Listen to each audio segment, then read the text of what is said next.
ಇವತ್ತು ಭಾಳ ಸಂತೋಷದಿಂದ ನಮ್ಮ ನಾಡಿನ ಮುಖ್ಯಮಂತ್ರಿಗಳಾದಂಥ ಡಿ ಕೆ ಶಿವಕುಮಾರ್ ಅವ್ರನ್ನ ಮೊದಲನೇ ಬಾರಿಗೆ ಬೆಳಗಾವಿಗೆ ಬರ್ತಾ ಇದ್ದಾರೆ.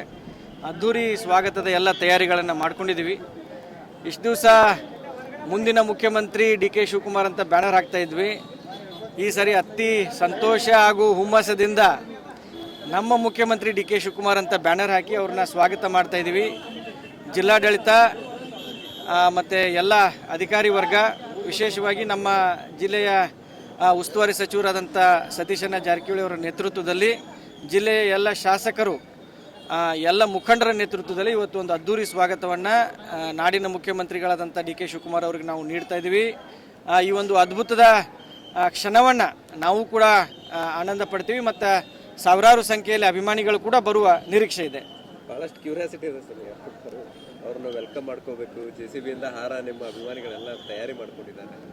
ಅಭಿಮಾನಿಗಳು 2 ದಿವಸದಿಂದ ಯಾವಾಗ ಡಿ ಕೆ ಶಿವಕುಮಾರ್ ಅವರು ಬೆಳಗಾವಿಗೆ ಬರ್ತಾರಂತ ಗೊತ್ತಾಯಿತು, ಅವತ್ತಿನಿಂದ ತಯಾರಿಗಳಲ್ಲಿ ಅವರೇ ತೊಡಗಿಕೊಂಡಿದ್ದಾರೆ.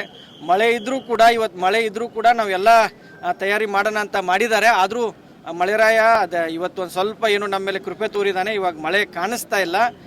ಸಾಹೇಬರು ಇನ್ನೇನು ಕೆಲವೇ ಕ್ಷಣಗಳಲ್ಲಿ ಬಂದಾಗ ಸಾವಿರಾರು ಸಂಖ್ಯೆಯಲ್ಲಿ ಅಭಿಮಾನಿಗಳು ಅದ್ಧೂರಿ ಸ್ವಾಗತವನ್ನು ಇವತ್ತು ನಾವು ಮಾನ್ಯ ಮುಖ್ಯಮಂತ್ರಿಗಳಾದಂಥ ಡಿ ಕೆ ಶಿವಕುಮಾರ್ ಸಾಹೇಬರಿಗೆ ನೀಡ್ತೀವಿ. ಸರ್, ಈಗ ಮೊದಲ ಬಾರಿಗೆ ಬರ್ತಿರೋ ಒಂದು CM ಡಿ ಕೆ ಶಿವಕುಮಾರ್ ಏನೇನು ನಿರೀಕ್ಷೆಗಳು ಇಟ್ಕೊಂಡ್ರೆ ಏನೆಲ್ಲ ಮಾಡ್ಬೋದು, ಏನೆಲ್ಲ ಸಮಸ್ಯೆಗಳಿದ್ದಾವೆ? ಒಂದು ಕಡೆ ಬರಗಾಲ ಐತಿ, ಒಂದು ಕಡೆ ಮಳೆ ಆಗ್ತಾ ಐತಿ.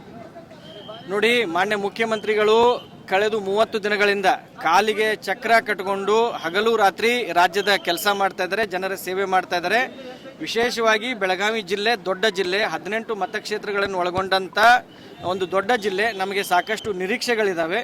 ಮಾನ್ಯ ಮುಖ್ಯಮಂತ್ರಿಗಳು ಇವತ್ತು ಬೆಳಗಾವಿ ಜಿಲ್ಲೆಗೆ ಸಾಕಷ್ಟು ಘೋಷಣೆಗಳನ್ನು ಮಾಡ್ತಾರೆ. ಬೆಳಗಾವಿ ಜಿಲ್ಲೆಯ ಅಭಿವೃದ್ಧಿ ಸಲುವಾಗಿ ಡಿ ಕೆ ಶಿವಕುಮಾರ್ ಅವರು ಸಾಕಷ್ಟು ನಮಗೆ ಸಹಾಯ ಮತ್ತು ಅನುದಾನವನ್ನು ಕೊಡ್ತಾರಂತ ಸಾಕಷ್ಟು ನಿರೀಕ್ಷೆಗಳಿದ್ದಾವೆ.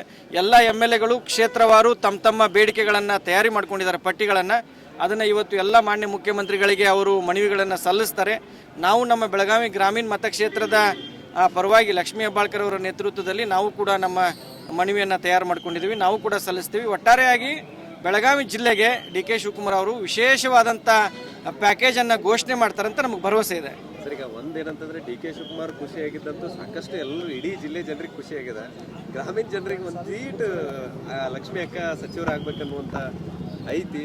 ಸೊ ಏನಾಗ್ಬೋದು ಸರ್, ಏನು ನಿರೀಕ್ಷೆಗಳದಾವ? ನೋಡಿ, ಲಕ್ಷ್ಮೀ ಹೆಬ್ಬಾಳ್ಕರ್ ಅವರು ಕಳೆದು 27 ವರ್ಷದಿಂದ ತಳಹಂತದಿಂದ ಕಾಂಗ್ರೆಸ್ ಪಕ್ಷದಲ್ಲಿ ಸಕ್ರಿಯವಾಗಿ ಕೆಲಸ ಮಾಡಿ ಎಲ್ಲ ಹಂತದಲ್ಲೇ ಅವರು ಸೇವೆ ಸಲ್ಲಿಸಿದ್ದಾರೆ.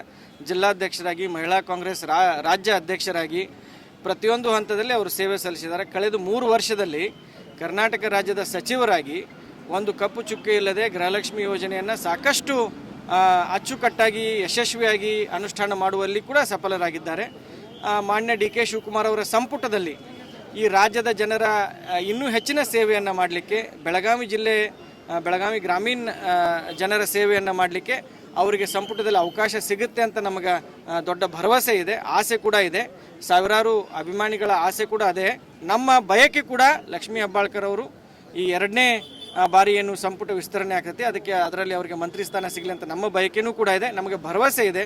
ಮಾನ್ಯ ಮುಖ್ಯಮಂತ್ರಿಗಳು, ಮಾಜಿ ಮುಖ್ಯಮಂತ್ರಿಗಳಾದಂಥ ಸಿದ್ದರಾಮಯ್ಯ ಸಾಹೇಬರು, ನಮ್ಮ ಮಲ್ಲಿಕಾರ್ಜುನ್ ಖರ್ಗೆ ಸಾಹೇಬರು, ರಾಹುಲ್ ಗಾಂಧಿ ಅವರು, ವೇಣುಗೋಪಾಲ್ ಅವರು ಎಲ್ಲರೂ ಕೂಡ ಲಕ್ಷ್ಮೀ ಹೆಬ್ಬಾಳ್ಕರ್ ಅವರ ಆ ಒಂದು ನಾಯಕತ್ವವನ್ನು ಬೆಳೆಸಲಿಕ್ಕೆ, ಮಹಿಳಾ ನಾಯಕತ್ವವನ್ನು ಬೆಳೆಸಲಿಕ್ಕೆ ಅವರಿಗೆ ಮಂತ್ರಿ ಸ್ಥಾನವನ್ನು ಕೊಡ್ತಾರೆ ಅಂತ ನಮಗೆ ಭರವಸೆ ಇದೆ. ಆದಷ್ಟು ಬೇಗ ಸಂಪುಟ ವಿಸ್ತರಣೆ ಆಗ್ಬೋದಾ?